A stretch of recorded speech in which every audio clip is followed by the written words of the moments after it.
Assalamualaikum warahmatullahi wabarakatuh.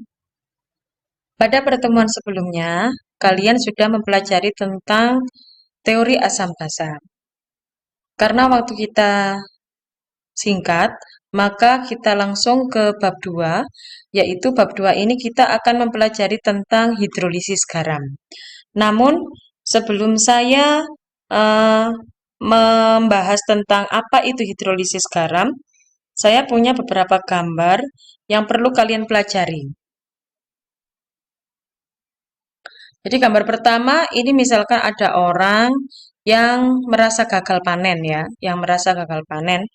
Kemudian kalau gagal panen atau bertani dan ternyata eh, hasilnya tidak memuaskan, maka tidak ada pilihan lain selain dihadapi. Lalu yang pertama kali dilakukan adalah kita bisa melihat pH dari tanahnya.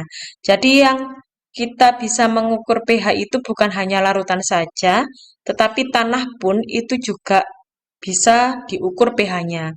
Dan pH tanah itu juga mempengaruhi kesuburan dari suatu tanaman ya. Lanjut, ini akhirnya tanahnya dilihat pH-nya, ternyata pH-nya itu adalah basa. Nah, karena pH tanahnya basa, maka kurang baik untuk ditanami padi. Lalu bagaimana caranya agar tanahnya itu bisa menjadi netral, ya? Maka kita perlu ini. Ini adalah pupuk ZA.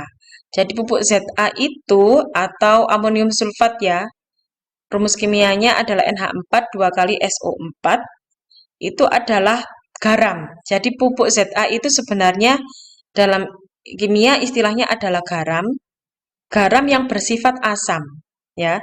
Jadi pupuk ini ditaburkan ke tanah, nanti tanah yang bersifat basa itu akan menjadi netral. Karena pupuk ZA ini bersifat asam, ya. Kalau basa harus dinetralkan dengan asam, begitu pula sebaliknya. Asam dinetralkan dengan basa. Nah, setelah itu ini pupuk ZA-nya di apa itu namanya ditebarkan ya. Kemudian bertanam lagi. Ternyata hasilnya jadi bagus sehingga petaninya pun gembira. Nah, dari tayangan itu tadi kita bisa menyimpulkan bahwa tadi sebenarnya kuncinya itu ada di pupuk ZA. Jadi pupuk ZA itu yang akan sesuai dengan yang kita bahas hari ini. Jadi pupuk ZA sekali lagi itu adalah garam ya. Jadi garam yang kalian ketahui selama ini kan hanya garam dapur. Padahal sebenarnya garam itu adalah istilah dari pelajaran kimia. Itu ada sendiri. Istilahnya garam itu ada sendiri dan tidak melulu pada garam dapur.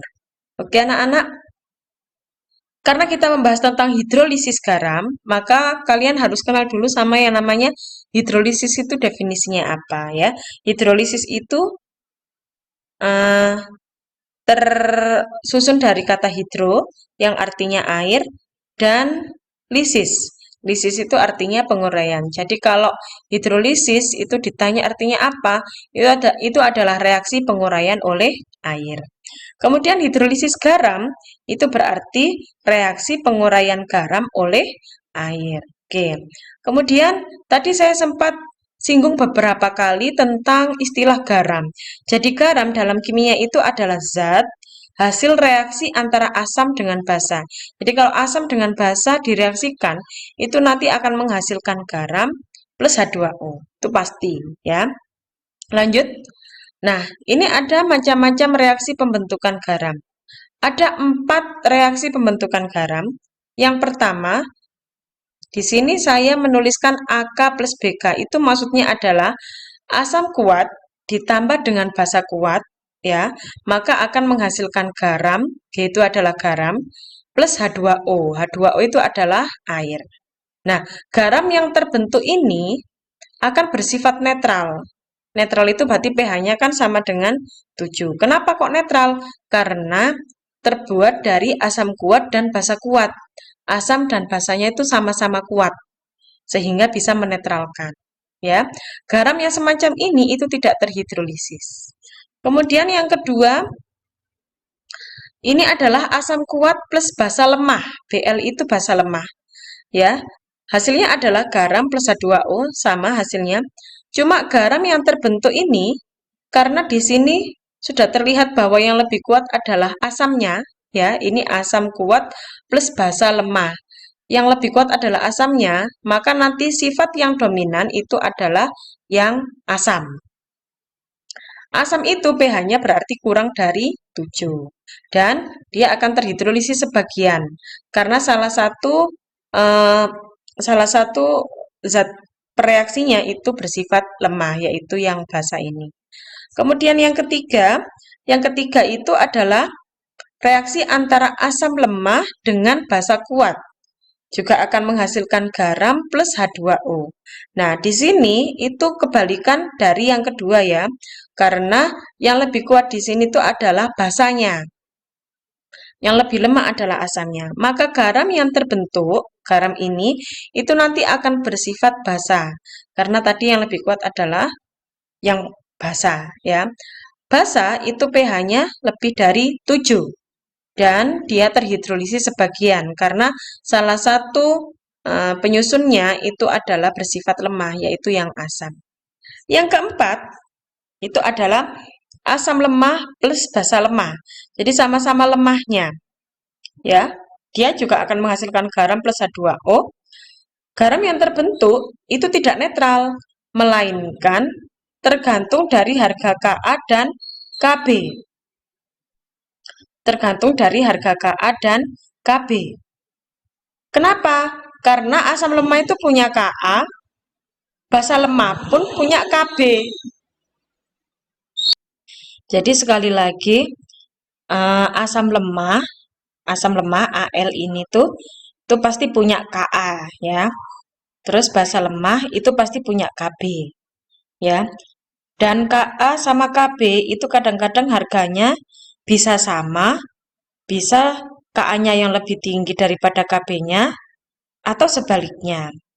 Dan karena ini sama-sama lemah, asamnya lemah, basanya juga lemah, maka garam yang terbentuk dari reaksi ini itu terhidrolisis total, ya, karena sama-sama lemah. Nah, ini adalah sifatnya. Jadi kalau misalkan harga Ka-nya itu lebih besar daripada harga Kb, maka bersifat asam.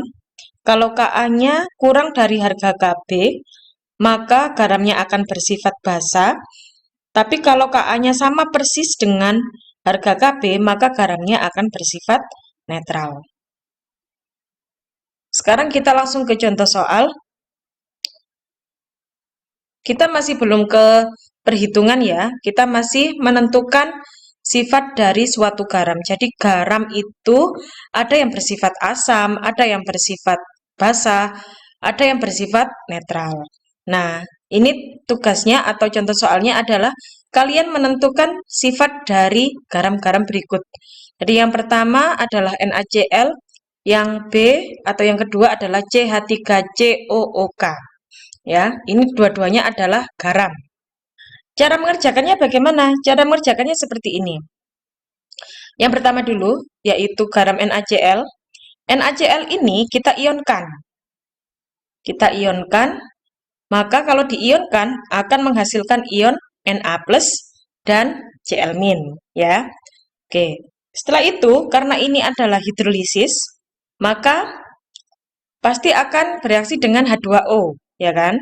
Pasti akan bereaksi dengan H2O. H2O itu adalah air. H2O kalau terion itu akan menghasilkan ion H+ dan OH-. Ya. Lalu bagaimana selanjutnya? Selanjutnya ion Na+ ini kan muatannya positif. Maka nanti akan bereaksi dengan OH- yang bermuatan negatif. Jadi misalkan ini tuh laki-laki, maka pasti carinya itu yang lawan jenisnya, yaitu perempuan. Ya, Na+ nanti ketemu sama OH-. Begitu pula dengan Cl min, negatif. Pasti nanti itu ketemu sama yang ion plus atau ion positif. Ya, jadi nanti Na plus ini akan ketemu dengan OH min. OH minnya itu dari H2O ini tadi. Kemudian Cl min akan bertemu dengan H plus dari H2O juga, ya. Nah, Na plus ditambah OH min itu akan menghasilkan NaOH. Ini ya, NaOH. Cl min dan H plus akan menghasilkan HCl. Oke. Dari sini kita tentukan sifatnya. NaOH, kalau kalian melihat daftar senyawa atau larutan yang bersifat asam kuat, basa kuat, asam lemah, dan basa lemah yang di pertemuan sebelumnya, yang di materi asam basa, NaOH kalau kalian lihat itu bersifat basa kuat, ya. Kemudian HCl itu adalah asam kuat. Nah, karena sama-sama kuat, kalau kalian melihat pada materi sebelumnya tadi, ya, garam yang terbentuk dari asam kuat dan basa kuat, tadi yang nomor 1, asam kuat dan basa kuat, ya bisa dilihat pada slide sebelumnya, itu akan menghasilkan garam yang bersifat netral. Ya, bisa dimengerti ya. Sekarang coba yang B. Yang B itu adalah garam CH3COOK. Sama seperti NaCl tadi, ini kita ionkan terlebih dahulu. CH3COOK itu kalau terion akan menghasilkan ion CH3COO min. Ya, jadi ini min dulu. Kemudian baru K plus. Ya. Ya. Setelah itu direaksikan dengan H2O.